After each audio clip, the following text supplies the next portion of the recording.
ગુજરાતની જાણીતી લોક ગાયિકા કિંજલ રબારીના પ્રેમ લગ્નનો મુદ્દો ફરી એકવાર વિવાદોના વંટોળે ચડ્યો છે।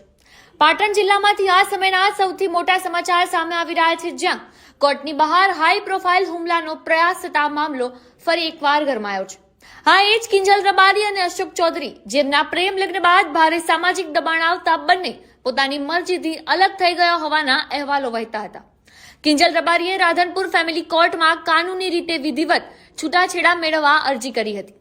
કેસની સુનાવણી હોવાથી અશોક ચૌધરી રાધનપુર ફેમિલી કોર્ટમાં હાજર રહ્યા હતા।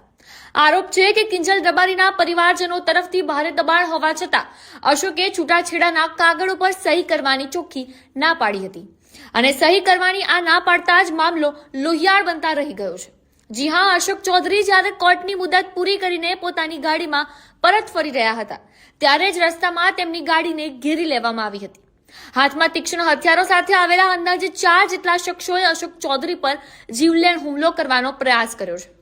આરોપ છે કે તેમને જાનથી મારી નાખવાની કોશિશ કરવામાં આવી હતી અને આ ભયાનક હુમલાના પ્રયાસ બાદ ભારે ફફડાટ વચ્ચે અશોક ચૌધરીએ તાત્કાલિક રબારીના પરિવાર તરફથી અવારનવાર દબાણ કરવામાં આવતું હોવાના આક્ષેપ સાથે 4 હુમલાખોરો વિરુદ્ધ નામજોગ ફરિયાદ નોંધાવી છે।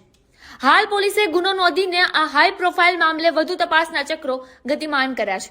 હવે જોવાનું એ રહેશે કે આ વિવાદ કયું નવું વળાંક લે છે। ત્યારે તમારું શું માનવું છે આ મુદ્દે?